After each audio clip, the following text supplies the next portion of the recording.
Selamat pagi kepada Bapak dosen pengasuh mata kuliah Kekuatan Politik Kawasan Pasifik Selatan. Sebelumnya perkenalkan, nama lengkap saya Kristiana Frudensia Samin dengan NIM 203040116 semester 6 Prodi Ilmu Politik, Konsentrasi Politik Pasifik Selatan. Di video kali ini saya akan menjelaskan materi untuk memenuhi ujian tengah semester dari mata kuliah Kekuatan Politik Kawasan Pasifik Selatan. Yang pertama, perkembangan politik yang terjadi di negara Pasifik Selatan, yaitu bahwa semakin berkembang dalam beberapa tahun belakangan ini sebagai bagian dari dunia internasional yang bergerak sejak lahirnya negara-negara baru di tahun 1960-an. Pasifik Selatan tampaknya akan selalu menjadi kawasan yang berkembang secara dinamis. Jadi, hal ini bukan karena Presiden Reagan mengatakan bahwa abad ke-21 merupakan abad Pasifik. Demikian pula bukan karena beberapa negara yang sebelumnya kurang memberikan perhatian terhadap wilayah ini, seperti Jepang, Uni Soviet, Republik Rakyat Cina, dan Libya mulai ambil bagian dari kehidupan politik dan ekonomi di negara-negara Pasifik Selatan. Akan tetapi, karena dua masalah penting di kawasan tersebut, dekolonisasi dan dedukalarisasi Pasifik Selatan akan selalu menarik perhatian dunia dalam tahun-tahun mendatang. Lebih penting daripada itu adalah pergolakan politik yang terjadi pada beberapa negara penting di Pasifik Selatan. Dan 4 tahun belakangan ini, masalah-masalah seperti kudeta militer di Fiji tahun 1907, pemberontakan Bougainville tahun 1989, percobaan kudeta di Vanuatu tahun 1988. Yang pertama, kudeta militer di Fiji menjamin supremasi bumi putera. Kudeta militer di Fiji pada bulan Maret 1987 telah memecah ketenangan di kawasan Pasifik Selatan.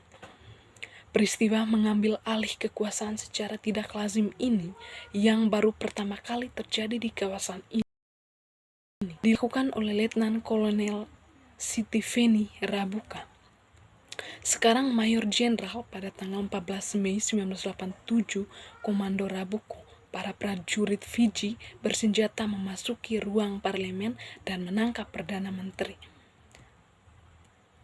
Yang berikut prinsip kepada ideologi sosialis dan Partai Federal Nasional atau Federalisasi Nasional, yang disingkat dengan NPF, yang didukung oleh keturunan India dalam pemilihan umum April 1987. Rabuka mengumumkan pembubaran parlemen dan berjanji akan di impiannya sendiri. Nah, dalam pidatonya melalui radio Fiji, bahwa Rabuka menyatakan tindakannya menggulingkan pemerintahan Bayavandra adalah untuk mencegah pertumbuhan daerah.